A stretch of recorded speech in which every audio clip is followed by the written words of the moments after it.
Good evening, everyone. Welcome to the March 9th, 2026 Three Rivers Regular Council meeting. Welcome, everyone. In the spirit of reconciliation, we acknowledge that the land upon which we gather is unceded Mi'kmaq territory, Epuwik, Prince Edward Island. Mi'kmaqi is covered by the historic treaties of peace and friendship. We pay our respects to the indigenous Mi'kmaq people who have occupied this land for over 12,000 years past, present, and future. I'll ask for an approval of the agenda. Okay, moved by Councillor Van Donkersgoed, second by Councillor McFarlane. Any additions or any? Is the agenda fine as presented? Okay, all in favor? Aye. Okay. We do have regrets from a few councillors tonight, Councillor Monroe, Councillor Spin, and Councillor McDonald. Oh. But anyway, okay, disclosure of conflict of interest. Is there any councillors in conflict of interest of anything that's on the agenda tonight? Okay, we'll move along. Before we begin, I'd like to highlight the purpose of our meetings and the roles here. We strive to uphold the values of Three Rivers: community, innovation, and inclusion. We have a special town, and council is committed to contributing to sustainable growth. Council meetings are essential to our governance process, providing transparency in decision-making. Elected officials discuss finances, events, town maintenance, design, and bylaws, and then vote on proposals. As mayor, I lead the council and break tie votes if needed. Residents are encouraged to attend and participate, ensuring everyone can be part of the governance process. We value your input and aim to maintain a respectful and professional environment. Personal attacks and disruptions won't be tolerated. So let's make these meetings a reflection of the pride in Three Rivers. I also want to note that the meeting is being officially recorded by the town of Three Rivers. Unauthorized recording, photographic, or broadcasting of these proceedings is not permitted without the consent of the council or CAO. And we thank you for your respect and participation. Okay, we'll move on to the adoption of some minutes here. The adoption of the February 9th, 2026 regular council meeting minutes. They're in your package on page 3. Mover and a seconder, moved by Councillor Van Donkersgoed, second by Deputy Mayor Jenkins. Had a minute to look at those. If there's any comments on that set of minutes.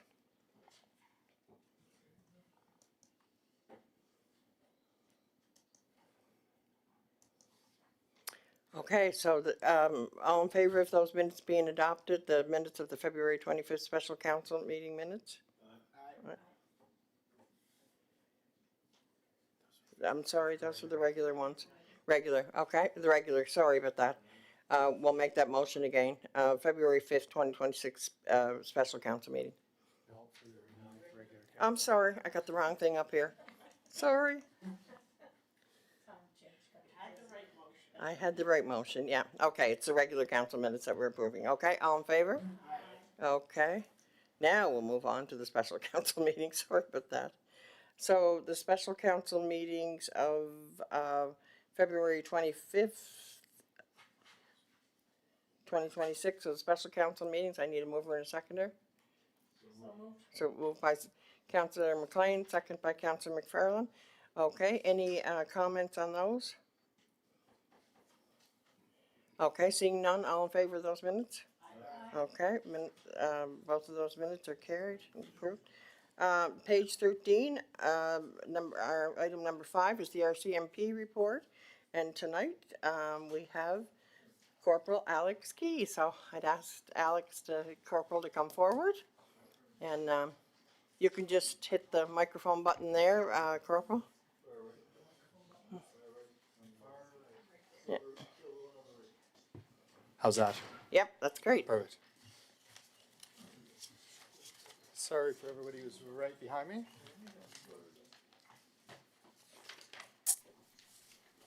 I'll go through the policing initiatives first. February Kings members responded to and partnered with workers' compensation, occupational health, and safety officers for a workplace fatality in Orwell Cove and determined the occurrence was work-related and not criminal. King's RCMP also attended a fatal pedestrian collision in Montague as a result of an encounter with a semi-truck. Additional first response agencies also attended, including Island EMS and Montague Fire Department. The investigation remains ongoing. A subject charged in a vehicle theft in Montague in January that was used to collide with a convenience store in Mount Stewart was arrested for breaching probation. An individual was convicted of violent crime against another person, as well as responding police in Head of Hillsborough, and received 100 days in jail. Excuse me. Another individual was convicted of impaired driving and refusal to provide a breath sample in Montague and received a 5-day jail sentence. Finally, a third person was convicted of harassing communications for repeated incidents that occurred in Georgetown Royalty, where a term of 18 months probation was ordered. A disqualified driver was located in Brudenell, and impaired drivers were detected in Vernon Bridge, Cherry Valley, Eldon, Baldwin Road, and Montague. King's RCMP also partnered with Parole in Mount Stewart and electronic monitoring for individuals in Murray Harbor and Chepstow who were found non-compliant. And finally, 2 employees received supervisor training and other advanced skills in medical response. We'll go through our traffic enforcement here. Check stops were completed in Kinross on February 8th, Baldwin's Road and Victoria Cross February 27th, Surrey and Cardigan February 26th. Nearly 250 vehicles were checked, summary offense tickets and warnings were issued, in addition to select focus on snowmobiles where several mandatory breath samples were taken, resulting in no alcohol impairment. February 2nd and 15th, Route 2 in Surrey was a focus on speeding. Warnings were issued. February 8th, Route 2 in Morel and Lake Verde, focus on speeding. February 15th, Main Street in Surrey, general traffic enforcement warnings issued. February 17th in Lindale with a focus on speed. February 25th, Route 4 in Vernon River in Bridgetown, general traffic enforcement warnings issued from a variety of offenses. And Main Street in Montague with general traffic enforcement. That was on February 27th. Persons crime remained consistent with January and higher than last February, ending with the month with 26 occurrences compared to 28th for January and 14th for the last month. Assault was the most frequent type reported, with 8 and 6 of these being cleared, followed by indecent harassing communications of 7 and sexual offenses of 6. 2 of the sexual offenses were sextortion cases, with the complainant declining to proceed in one of them. At 26 for the month, property crime levels were comparable with last month, which was 28, and higher than the previous February of 15. There were 10 mischiefs, 6 theft under 5,000, and 5 fraud incidents. There were 2 drug enforcement occurrences opened in February. This is consistent with both last month and last year. Both involved reports of drug possession. Traffic occurrences accounted for most of the incidents recorded in February, with 141 incidents. This is up from both last year of 118 and down from last month of 177. Month-over decreases in speeding and other traffic violations accounted for much of the month-over-month change. 7 impaired driving occurrences were reported, 4 by alcohol, 2 by drug, and 1 by a combination of both. Of these, 5 were clear by charge, with charge recommended. There were 32 collisions reported, 1 of which involved fatality. 4 check stops were documented. Overall, 354 occurrences were recorded, with 344 of those being founded or still under investigation. This is consistent with last month of 354 as well, of which 345 were founded or still under investigation. The month is higher than February of 2026 with 269 occurrences, 259 were founded, and lower than the 12-month average for the district, of which is 404 occurrences with 349 founded.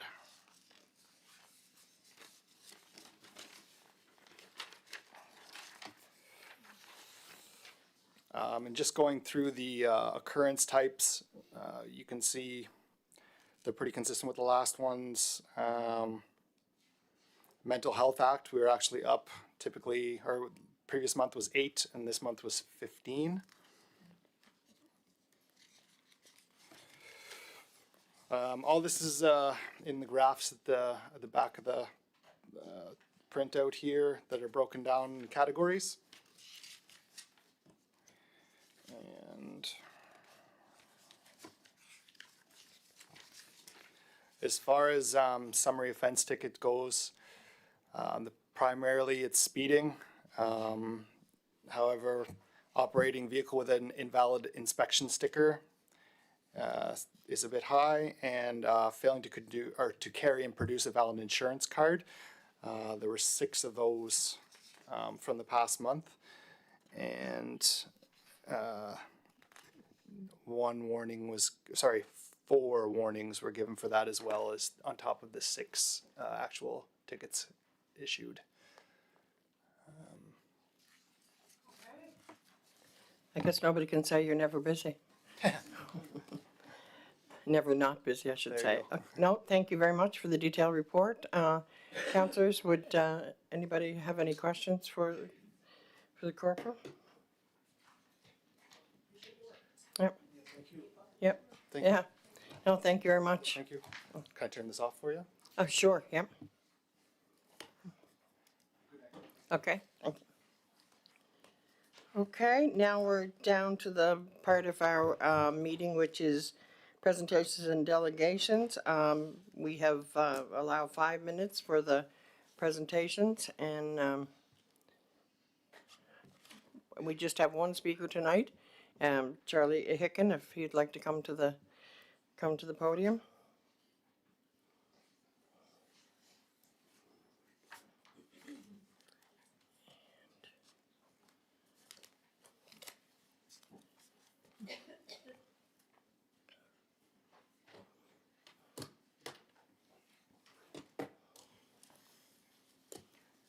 Good evening.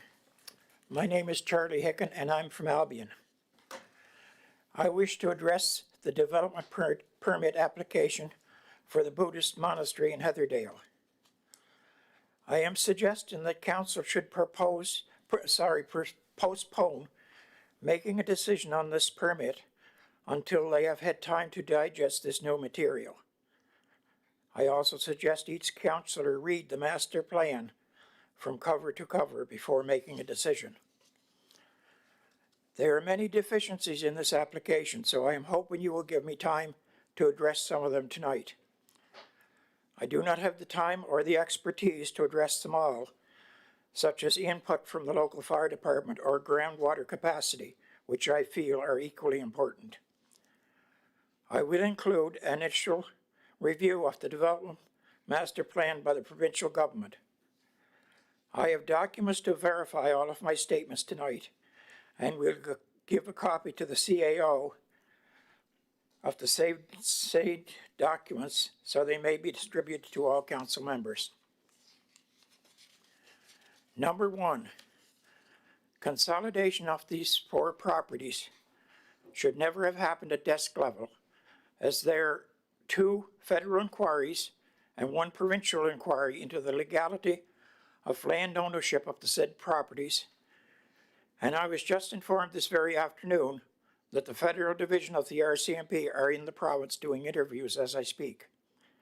An initial review of this project by the province, which I am attaching, stated that given the location, scale, and complexity of this development, a comprehensive review should be completed should an application for subdivision/consolidation be requested.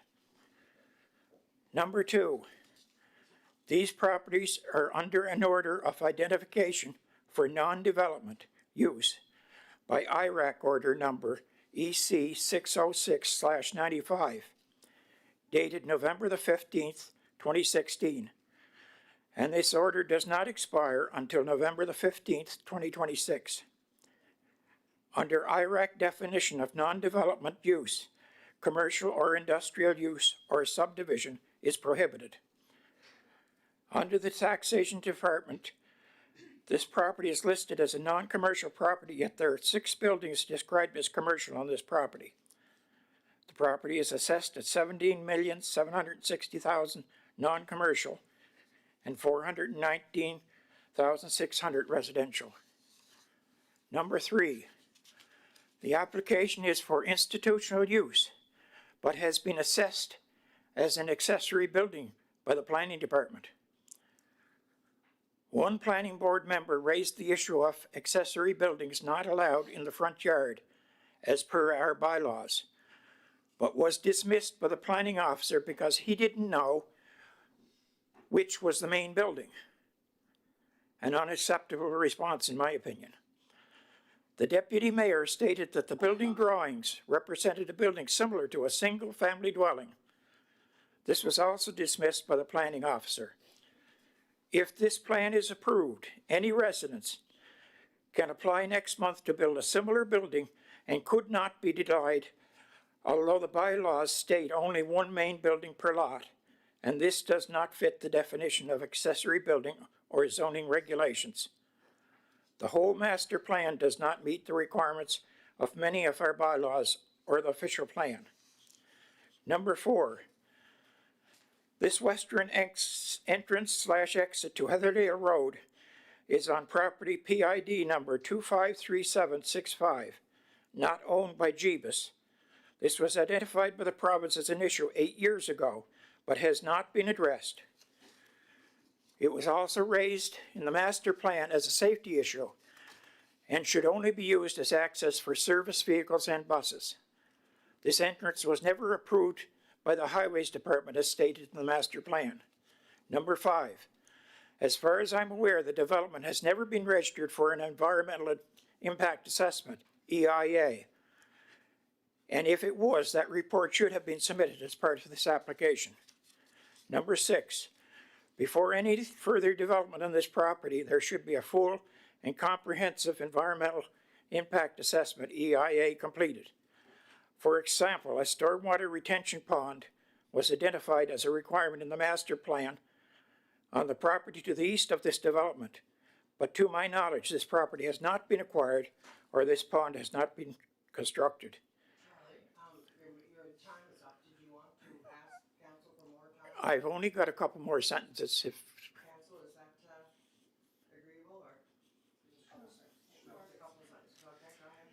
it is the responsibility of council to use sound judgment and planning principles in doing so. This application should be reviewed by a registered and certified professional planner before its magnitude and complexity is beyond the scope of an average layperson.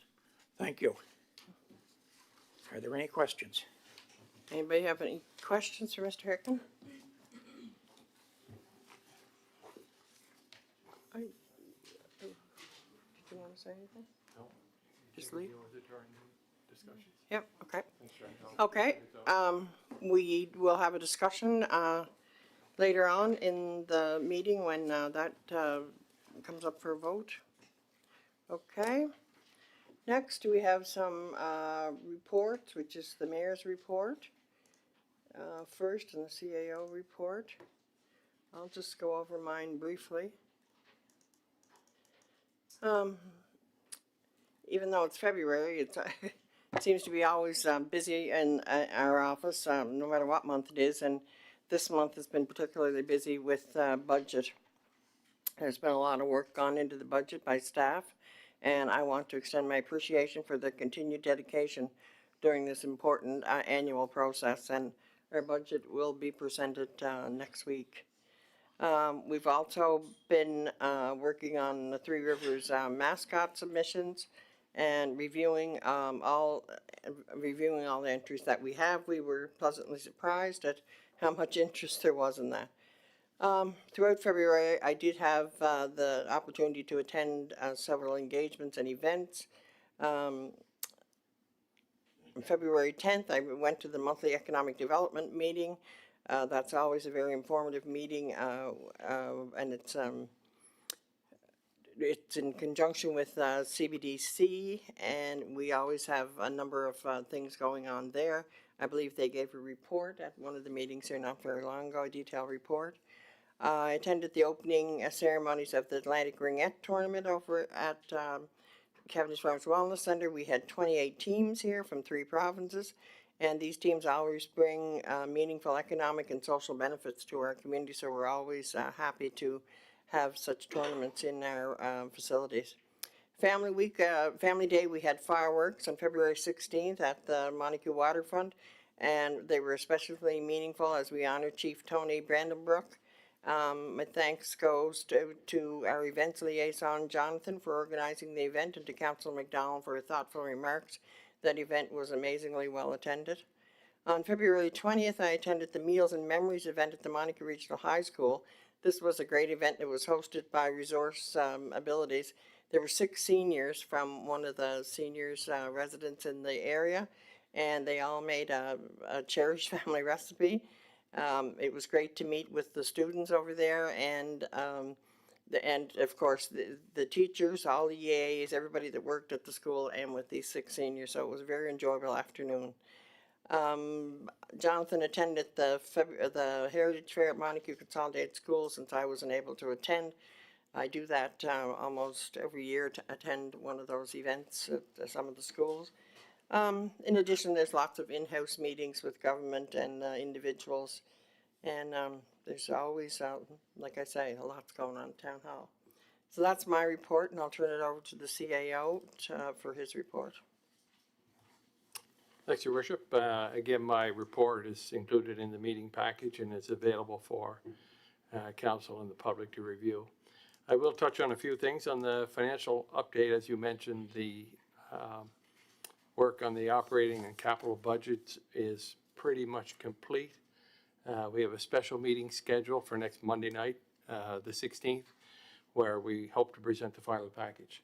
You will see a difference in the package this year, that it will include a much more in-depth analysis of our budget. Rather than just provide the numbers, we'll have some explanatory notes, background information, and the like, which will hopefully make the package a bit more engaging than we've seen in the past. On HR, the administrative assistant position at Cavendish Farms Wellness Center has been filled, and we're pleased to welcome Sarah Dixon-McLean to the Three Rivers team. She had worked with Feasible Fuels for several years and brings some great administrative experience and organizational skills. Senior management team, we're continuing to review town HR policies, and in your package we've identified a change to the cell phone mobile device use policy. This is actually replacing 2 separate policies, and it provides more clear expectations and aligns more closely with the Highway Traffic Act. On the town mascot initiative, again, we were really pleased with the number of responses, and we received 15 excellent submissions that you'll be reviewing a little later on in the meeting. On the work with TCAP, we're pleased to report that a successful consultant has been selected to do the jurisdictional scan of multi-use facilities in similar communities.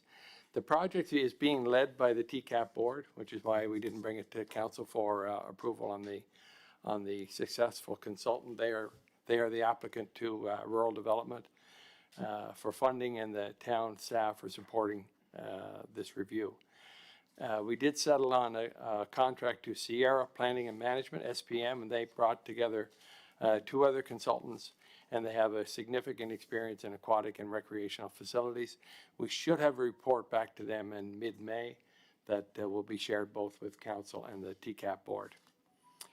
One other item that we'll be discussing a little later on tonight is a crime prevention needs assessment. The mayor and I met recently with representatives of Public Safety Division from the Department of Justice.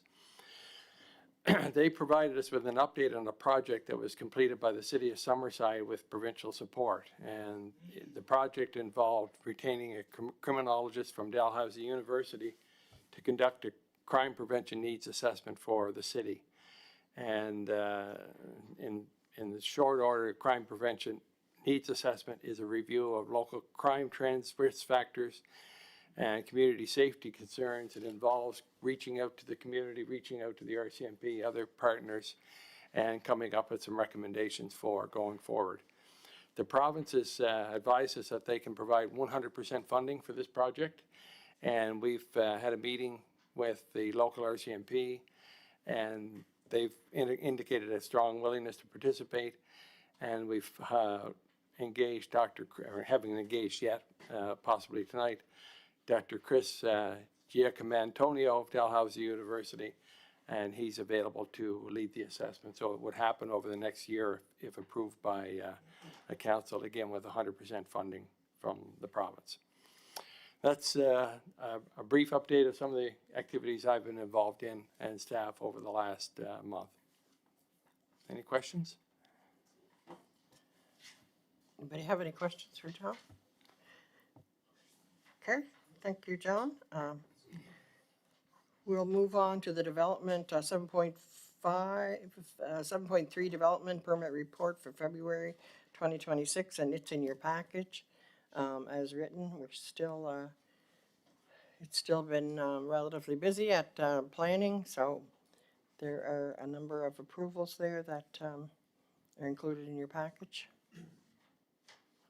Any questions on that report? Okay, the next is 7.4, and we'll move to 7.4.1, and I'll turn this over to the Chair of our Planning Board, Councillor Van Donkersgoed. Thank you. Okay. 7.4.1 is the development application 201.25. Be it resolved that the proposed zoning and development bylaw amendment to rezone the lands located at 406 McIntyre Avenue, PID 849158, from R3 High Density Residential to C Community in accordance with the Town of Three Rivers bylaw 2003 to 2038 be read a second time. Somebody move? Okay, we need a, yep, mover in a second. Okay, seconder, okay. Any questions, any discussion on that? Okay, all in favor? Aye. Okay, Okay. so, Be it resolved that the proposed zoning and development bylaw amendment to rezone the lands located at 406 McIntyre Avenue, Montague, PID 849158. Okay. From R3 high density to community in accordance with Three Rivers bylaw be approved. Isn't that what we just did? no, we did. Okay, sorry. No, we did the first reading. Okay. Yep. PID 849158 from R3 high density residential to community in accordance with the Town of Three Rivers bylaws 2023 to 2038 be approved. Sorry. Mover and a seconder, moved by by Deputy Mayor Jenkins, second by Councillor McFarland, okay. Any comments, questions? Okay, all in favor? All right. Okay, Okay. And again.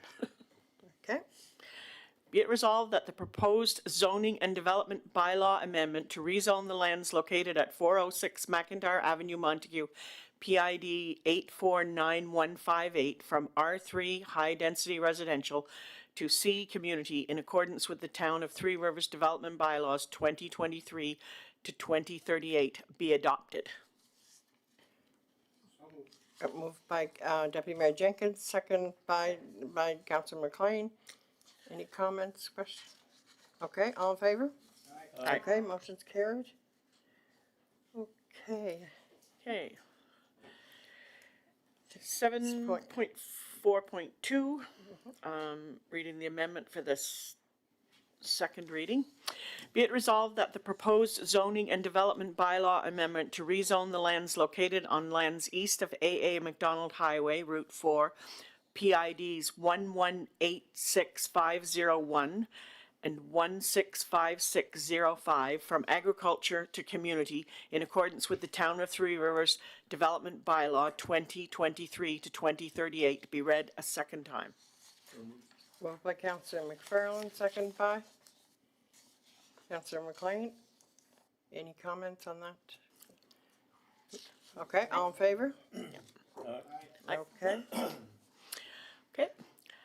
Be it resolved that the proposed zoning and development bylaw amendment to rezone the lands located on lands east of AA McDonald Highway, Route 4, PIDs 1186501 and 165605 from agriculture to community in accordance with the Town of Three Rivers Development Bylaw 2023 to 2038 be approved.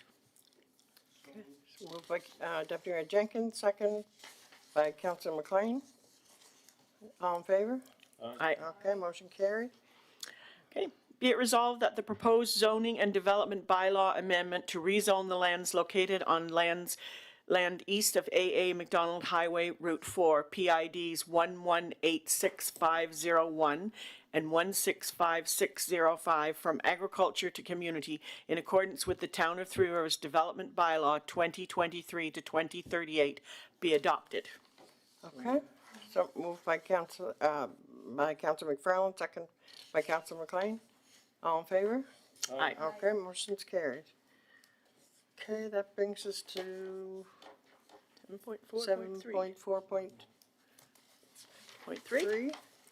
Okay. Okay, I'll get there. page 272, I think it says, Ann. A lot of paper. Okay. The Town of Three Rivers Planning Board recommends to council to approve the following motions. The proposed 1,200 square foot visitor center at 2661 Heatherdale Road, consolidated PIDs 483404, 253666, 759001, and 729939. The conditions: the permit is valid for 12 months from the date of issue, and the plans drawings A000, A001, A002, A201, A301, A311, A312 received January 29th, 2026, and the application form received January 29th, 2026. Okay, we need a mover and a seconder. Moved by Deputy Mayor Jenkins, second by? Second. Okay, second by Councilor McFarland. Discussion on this, will we? Go ahead, Councilor McFarland. Thank you, Your Worship. I guess this would go to our planning department, just to verify, just to clarify that everything in this application fits and meets our development permit bylaw and our official plan. Go ahead, Lee. So, Your Worship, you get a bit hidden down here. Yep. Yes, Councillor, it is. We would recommend approval because it is. It fits with the requirements of the official plan. It fits with the requirements of the bylaw. The recommendation is for an approval. Good, thank you.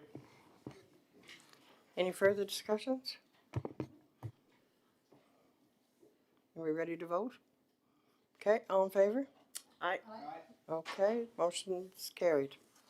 Okay.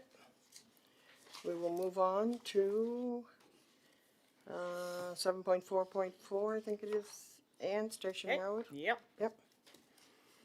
And if I find the right page, okay. Therefore, the Town of Three Rivers Planning Board recommends to council to approve the following motion: to give preliminary approval for the subdivision of land to create 10 residential lots on a private road on Station Road, PID 1155514. Condition 1, the preliminary approval expires 24 months from the date of issue. 2, the road shall be constructed by a developer in accordance with the standards established by the provincial government. Final subdivision approval shall not be granted by the development officer until the road has been certified by a professional engineer licensed to practice on Prince Edward Island. 3, the applicant is required to enter into a subdivision agreement required for a private road maintenance, a 10% off-site open space contribution, and the establishment of a homeowners association to administer road maintenance matters. In addition to any other matters arising from the proposal, the applicant shall bear the cost of the preparation of the subdivision agreement with respect to their own and the town's legal cost. The final subdivision approval shall be granted by the development officer only where the developer has complied with all the requirements of this consent and has submitted 5 copies of a final subdivision plan showing all lots pinned and certified by a surveyor registered to practice in Prince Edward Island, And 5, the approved plans, the preliminary plan package drawings C1, C2, C3, CD1, ST1, and ES1, July 15th, 2025, and the application form received March 21st, 2025. Okay, and mover and a seconder for that motion. Moved by Councilor McLean, seconded by Councilor Jenkins. Deputy Mayor Jenkins, sorry. Any comments on that proposal? Okay, all in favor of the motion? Aye. Okay, motion is carried. Okay, I think we're down to our financial report now on page 344. I think that's what, okay, we'll ask Dawn to give us an overview of our finances. Thank you, Your Worship. This financial report is for January 31st, 2026, which is the 10th month of the fiscal year. We're coming in, after we end the month, we've come in above budget on revenue of $328,627. And our projected expenses were below by, $275,072. That puts us to an operating surplus of $492,203 after some capital purchases and some infrastructure and principal payments. We end with a surplus of $23,025. So that's after the capital purchases, everything's. After everything has come out. Yeah. All those things that are listed there are already taken out and paid for, yeah, Exactly. okay. Well, it was certainly great to be able to do that this year. Any questions for Dawn? Okay. Okay. So, we'll move on to number 8, which is a request for decision from the Committee of Council meeting. The first one is 8.1, cell phone and mobile device use policy, and I'll just ask Danielle if she wants to speak to that.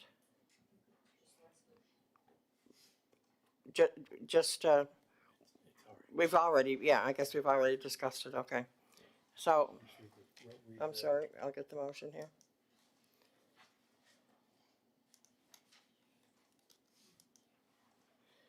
Oh, God, Andy, where's the motion? In here, sorry.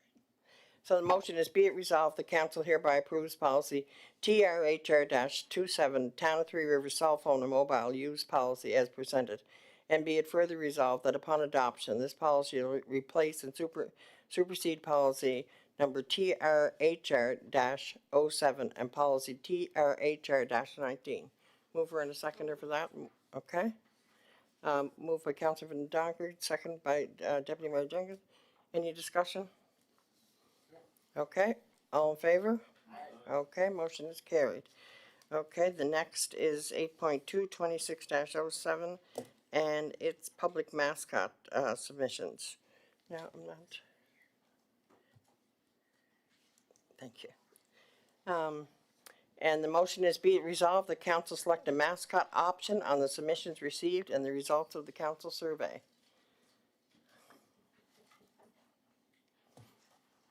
So, were we gonna do that tonight? Yeah, they're all been scored. They're all been scored, yeah. The River Otter has been Okay, so. the one that had the greatest number of points. Pardon? It's okay. Does somebody want to make a motion for that selection? On the top selection? Yeah, okay. So the motion is then that council would select the number 1 ranked River Otter. Yep. Cody made the motion. I need a second. Yep. Okay. All in favor of selecting that for a mascot? Yeah. Go ahead. Will the output be built in John's mission? I'm sorry. What? Okay. All in favor? Okay. That motion is carried. Okay, that brings us to the crime, 8.3, which is the crime prevention needs asset. And John talked about that earlier, so we'll just go to, unless, do you have anything else to say? No, other than the key points is that we'll, RCMP is a partner on this. We are led by a criminologist from Dalhousie University. The province is providing full funding. We will be creating a steering committee to lead the project, and there will be some community meetings as part of the package. And I've included the work plan in your meeting package. And just in favor that we have had a couple of people here at our meetings who were concerned about crime in the town, so this is kind of an opportune time to do this. Okay, so the motion is, be it resolved that council approve proceeding with the completion of the crime prevention needs assessment for the town of Three Rivers to be led by Dr. Chris, and I'm not, of Dalhousie University, with 100% project funding provided by the province of Prince Edward Island, and that staff be authorized to establish a steering committee and execute any necessary agreements to implement the project. Okay, moved by Councilman Donkersgood, second by Councilor McLean. All in favor? Okay, great. So that brings us to the end of our meeting, and I'll ask for a motion for adjournment. Okay, all in favor? Okay, meeting is adjourned.